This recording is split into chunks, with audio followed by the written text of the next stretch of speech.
Hello and welcome back to We Met Behind the Castle. I thought we'd do another video here today because I just got back from my brother's wedding in Charleston, South Carolina. Congratulations, Nolan and Harley. It was a beautiful wedding. But we're back in Orlando. It is currently raining, and I've been gone for about a week from vlogging. Getting back to it tomorrow, we're actually headed to the new restaurant in Hollywood Studios. That's right, we're going to Woody's Roundup, so I'm really excited about that to try the new food, and we're going to vlog that tomorrow night, but that'll be Friday night. Today's Thursday, and again, it's currently raining. There was actually some really bad hail that came through and some thunderstorms, but we're back talking about some Disney updates that came over the last week or so, because I thought that they were pretty interesting updates and we could talk a little bit about them. One includes a new restaurant coming to the Japan Pavilion over at EPCOT. Food and Wine announced their Eat to the Beat concert series, and then we got some really exciting news about what's coming in 2024, so let's get into it. So we got some really exciting news over at the Japanese Pavilion. We have a new sushi restaurant coming. It is taking the place of Tokyo Dining, which was that restaurant next to Teppan-Edo. Teppan-Edo is still open, but it was announced that Tokyo Dining was going under a lengthy refurbishment, and now we've got confirmation as to why. Shikisai is how you pronounce, I think, the new restaurant that is coming in, and that stands for 4 seasons. It is a sushi restaurant that's going to infuse all sorts of different flavors, colors, you name it. It's going to have all these dishes. They're going to have sushi rolls. They're going to have some other forms of meat, some seafood, anything else that you would kind of get at a Japanese restaurant. Some of that kind of hibachi grill, I guess, food that you would normally get. It's just not going to be cooked in front of you. Instead, it'll be cooked in the kitchen and brought out. So really excited to see what this option gives people in the Japanese Pavilion. I think it's going to be fantastic. It joins Takumite and Teppan-Edo, which are, I've not eaten at Takumite yet, but I have eaten at Teppan-Edo. Teppan-Edo is fantastic, one of the best restaurants on Disney property. And then I've heard Takumite is right up there too with one of the best restaurants. This, and I'll put in some pictures now as we kind of talk through it. This looks phenomenal. I mean, these different colors and these different sushi rolls and sushi options with some of the meats and seafood, and then some of the traditional Japanese cuisine that you kind of see in these pictures here. It all just looks so, it looks so good. I can't wait to try it. I'm really excited to see what they kind of put on as far as like a staple of the menu, and just what that's going to kind of look like. They're going to celebrate different seasons, and the Asian seasons, the Asian festivals that we oftentimes see, Japanese festivals obviously because of the Japan Pavilion, but we're going to see a lot of those infused into the food that's going to have the nice view on the second floor out towards World Showcase Lagoon at EPCOT, and you're going to be able to see the fireworks, enjoy some sushi, but also get some other types of bites and eats. They're going to have a sushi bar as well, so really excited. I think this is a great option for people looking for sushi on property, just because there's not a lot. I think Splitsville has some. I think there's one over in, I can't think of it off the top of my head, but there is one over in Swan and Dolphin that I believe has sushi. But you're pretty limited as far as sushi is concerned, so really excited about this option. I think it's fantastic news for EPCOT, and I'm looking forward to it. It is opening in summer of 2023, so make sure you look for those reservations. They should start dropping here in a little bit as far as reservations are concerned, so really excited. Can't wait to try it, adding it to the list, replacing Tokyo Dining, which we never got to eat in, but I'm really looking forward to this restaurant. And this news I wasn't even considering including in this vlog. The other stuff has happened days before, but this happened today. They announced the Eat to the Beat concert series presented by Florida Blue Medicare, and it is bringing the heat, as Disney Parks blog calls it. It's going to start on July 27th, and I think the event runs all the way until November this year, like 13th. So really excited to see what the event's going to be. How it's going to kind of play out, because it is starting so early. So let's get into it. Let's talk about who's coming for the Eat to the Beat concert series. So this is again attached to the Food and Wine Festival that's coming in July, end of July, presented by Corksicle, the EPCOT International Food and Wine Festival.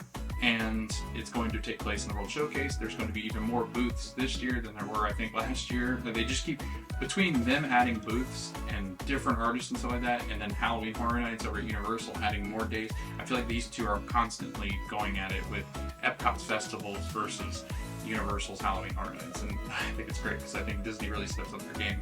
So let's talk about it a little bit. The concert series, speaking of talent, local bands will be taking the stage Tuesday through Thursday. The rest of the days will be the performances and the artists that are coming to the actual event for the E to the B concert series. The artists include July 28th and 29th, Orianthi, who is new. I don't know who that is. July 30th and 31st for King and Country. August 4th and 5th, Southern Avenue. 6th and 7th of August, Tiffany. The 11th and 12th of August, Ruben Studdard and Haley Reinhardt. I think those are both American Idol. August 13th and 14th, the Bacon Brothers. August 18th through the 21st, Joey Fatone and Friends is coming back. Gosh, they'll be there. We're hoping they bring another one of the NSYNC guys, because Chris, we've now met. Joey, we've now met, and I actually got a video from Lance Bass for Ashley for Valentine's Day one time. So we've gotten like 3 of the 5 that know of or have talked to Ashley. So that's pretty cool. We're big NSYNC fans. So August 25th and 26th, Aaron Jones. 27th and 28th, Philip Phillips. September 1st and 2nd, the Baha Men. Who let those dogs out? September 3rd through the 4th. Isn't the Baha Men? I think that's all. I don't remember now. I don't might be wrong. September 3rd and 4th, Mercy Me. September 8th and 9th, Ray Parker Jr. September 10th and 11th, Toby Mac. Wow. September 15th, Celebrity Latin Talent. Why does it say that? That's weird. September 16th too, and it's 2 different ones. It's not like they're listed together. 2 different dates, and it's a Celebrity Latin Talent. So I wonder who's coming. I'm wondering if they're not telling people because it's a bigger person, and they don't want to give it away because there'll be a ton of people there. Maybe that's why. I don't know. September 17th through the 18th, Raul Acosta and Oro Solido. September 22nd and 23rd, Los Amigos Invisibles, I think. September 24th through the 25th, 98 Degrees. September 29th, October 2nd, Boys to Men. October 6th through the 7th, Mark Willis. October 8th through the 9th, Sugar Ray. October 13th through the 14th, Hoobastank. You've got Hoobastank, I almost did. October 15th through the 16th, Air Supply. October 20th through the 21st, Taylor Dane. October 22nd through the 23rd, Billy Ocean's coming. October 27th through the 30th is Hanson.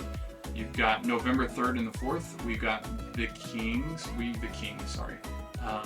November 5th and 6th, Sheila E. And then November 10th through the 11th, Big Bad Voodoo Daddy. And then November 12th through the 13th, we've got 38 Special. Again, you can usually pick these dining packages where you can go and book a table at one of the restaurants that are offering this dining package. You get the food and you get front row seats to the actual event, E to the Beat concert series. So if you really like one of those artists that I just named out, sorry, I just kind of stumbled through the list. I couldn't read today. I don't know why. But you can actually go and visit tasteepcot.com, and then you can start to look for those best E to the Beat dining packages that we've done before. There's actually a video, I'll link it back down below. It's where we ate at, I think it was, Beer Garden? One of them. We ate somewhere where it's part of the dining package. I'll see if I can pull that video up. I forget which one it was. Maybe it was the one in Rose and Crown for NSYNC. I don't remember. So I'll go look, see if I can find it. If I do, I'll post it down below where we've done the dining package. Highly recommend it if you really do like one of these artists so you don't have to wait in that ridiculously long line.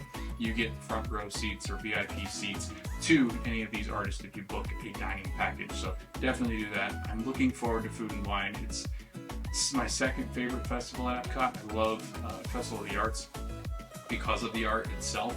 But for food and wine is the far superior one. So definitely hit up Food and Wine at EPCOT if you are coming July 27th all the way through November 13th this year. Definitely check out the festival. Definitely check out the music. It's a lot of fun. Getting into some of the other stuff that we've heard from Disney Parks and the Disney Parks blog. One thing that I definitely want to mention is that we are very excited about this news. We've been looking forward to this day for a long time. I think as pass holders, as cast members, as people that are just going to the parks looking to enjoy it as much as possible. Really excited about what's to come and what's coming in 2024. And if you haven't heard already, starting on January 9th, 2024, Disney Parks is no longer going to require a theme park reservation for the what are they calling this? The date-based tickets. So if you buy a ticket, individual ticket, or you buy a group of individual tickets, you're staying at one of the resorts and you're coming on, January 10th, 11th, 12th, 13th, whatever it might be, and you buy tickets, you no longer have to make park reservations, which is fantastic. These date-specific tickets are the ones that you're normally buying if you don't have an annual pass. They're the tickets that are offered as typical just day passes for the guests. It can be park hopper or not. They are not going to require park reservations, which is really exciting because the day tickets, I know they were still requiring you to kind of book dates and then pick which parks you're going to do, and sometimes you didn't have availability with park hoppers for different parks. This is now going to be available once again starting in 2024. After January 9th, you can book any date up until whenever, and you get into any of the parks that you want. You buy those tickets and then you get into that park on that specific day. So that's really exciting. If you want to check out more, definitely head over to disneyworld.com/theme park reservations before you purchase, and you can kind of see what the dates and all the tickets are and specific admission types. So really excited that the specific date reservations are no longer required, because we're starting to move into that no longer requiring reservation stage, which has been really exciting. We'll get into here next about pass holders, because it's a little different, and cast members, but not that much different. I think it's a lot better than the current system that we're operating on. So let's get into what's happening with cast members and the annual pass holders. 2024, Disney is introducing what is called Good to Go days. So these Good to Go days in 2024 are allowing select days for annual pass holders and Disney cast members to visit the Walt Disney World theme parks without needing a park reservation. Once introduced, we will roll out these Good to Go dates on an ongoing basis. So basically these dates where you don't have to make park reservations are going to be rolled out by Disney. I would guess that kind of like 30 to 60 days depending upon annual pass and cast members. They typically have a shorter window in which they're releasing those ongoing dates. So that'll be something to watch for. The thing that's different though is pass holders have the opportunity to visit theme parks after 2 p.m. without needing a park reservation, except on Saturday and Sundays at Magic Kingdom. Good to Go days may vary by park, and pass blockout dates and capacity limitations are going to apply to these days. There also are going to be days, sorry, I'm reading this off of Disney Parks blog, but there are going to be Good to Go days that are not going to be available to specific annual pass holders based off the annual pass holder tiers that you're in. Some cast members obviously might not have the same days that annual pass holders have. There might be some different good to go days, so they're just going to be very different. Usually weekends as well. I know they're going to try to block out a lot of the weekends for different pass holders, maybe cast members as well, for those Good to Go days that they're talking about. So you might not have complete availability like you did as far as just being able to just walk into the park, but again, this alleviates having to make those reservations midweek and then sometimes Saturday and Sunday. Other than that, you're going to still have to make park reservations on the weekend, I'd imagine, just because they're going to try to control, and this is all about controlling attendance and workload and everything else. They're just trying to create a better experience for everybody and not overcrowd the parks, which, everybody has a different opinion on that. But it does sound like pass holders and cast members will have limited availability on weekends as far as just being able to walk into the parks. You'll have to make reservations for Saturday and Sunday, just like you normally are now. And usually it's not much of an issue, but I know that Disney in particular will have different weekends that they'll block out just based off of your availability and your pass. Just depends on what weekends you're not allowed in, depending on the tiers of passes that you have. So pretty exciting change. We're stepping closer and closer towards no park reservations. I don't think they'll ever go completely away. I think there's always going to be some variation of the park reservation system, but I think this allows more availability. You're a pass holder during the weekdays, now you can just walk in like you used to be able to And I think that's really exciting. So I'm looking forward to that. Looking forward to not having to make park reservations because I've forgotten a number of times. And luckily the cast members have been very nice and let me in. But there are days where I've walked up and gone, oh crap, I forgot to hit confirm on that annual pass. So this is really exciting. Good to go days coming for annual pass holders and cast members in 2024. And I think one of the most exciting pieces of news that came out in this, I think there were 5 things that Disney dropped that makes going to the parks easier or something like that was what it was titled. The best one, and not one that I'm typically excited about because I've never really used it, but the Disney dining plans are back. Time to eat, as they said. Disney dining plans will be coming back as an option for staying at Disney resort hotels beginning on January 9th, 2024, which will also open up bookings on May 31st. I think it's going to be really exciting. What is this thing here? Which will also open for bookings on. Oh, so you'll be able to start booking in advance, I think on May 31st is what it sounds like. So coming up soon. We know that guests in our families in particular have missed dining plans, which offer guests convenience and peace of mind for prepaying for meals and snacks. Guests will be able to choose from 2 popular options, packages that include either the Disney Quick Service or the Disney Dining Plan.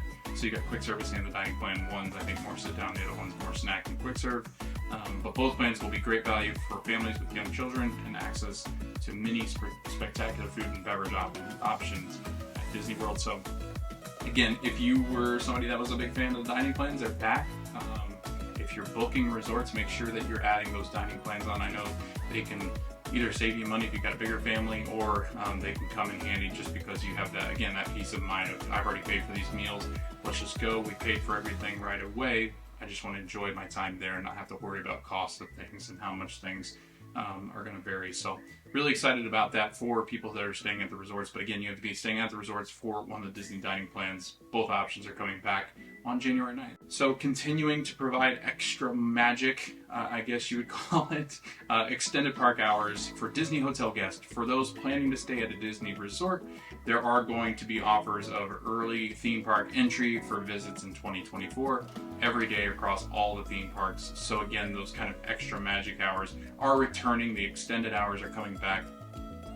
They're going to continue offering evening hours on select dates at parks as well. So again, you're getting those extra magic hours. I'm going to call them magic hours for, I don't know, probably the rest of my life because that's what they were.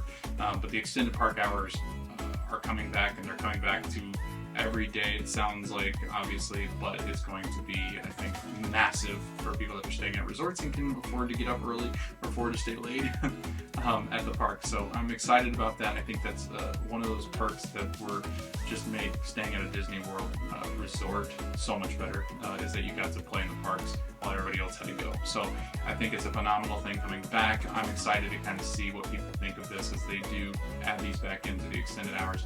They're fantastic. They're a great way to ride rides. If you haven't been on a ride during the day, get on rides that you've never been on before. So kudos to Disney for bringing this back and making sure that all the parks are hit every day. So excited about it. And then the biggest one that has a lot of just big question marks around it currently is the Disney Genie Plus experience. They are looking to revamp and redo and make sure that this thing gets better than what it is currently. I've had a hard time with it, just using it. The one time that I've tried to use it, it was a disaster and a half. You spend a lot of money on Lightning Lane, Disney Plus Genie service, and it's just so confusing. I think they've really made different layers that really confuse guests, and I'm imagining that even guests that go all the time like myself have a very difficult time in understanding what this system is, what it's supposed to do, how it's supposed to work. It's not really explained. It's very convoluted. I think it's got some things that they really need to iron out. There needs to be more specific details on what it includes, what it does, how it helps, why it helps. Should you get Lightning Lane? Shouldn't you get Lightning Lane? There needs to be so much more, I think, about this. FastPass Plus was so easy to navigate, where this, I think, is just, there's so much information. And it's really because they're trying to give you the best experience, but they really just haven't really been able to, because you're spending so much time looking at, okay, I gotta get this virtual queue and this virtual queue and this Lightning Lane and that Lightning Lane. Now this Genie Plus says this, and I gotta eat at this time, and this is less busy then. It's so much information. People spend so much time on their phones in between rides when they should just be enjoying the park, or standing in lines when they should just be enjoying the company of their family. They're spending their time on their phone trying to make sure that they're optimizing this Genie Plus. So it really needs a lot of work. There needs to be a lot of education in behind it. They need to revamp it, retool it, get rid of some of the stuff. It's just so much information I don't think they need. So it'll be interesting to see what Disney does. It just says that they're going to basically take a look at it, simplify it, and make it a better experience for their guests, because I know there's a lot of frustration with it. So good on them. They're looking at this product going, this is not how we envisioned it.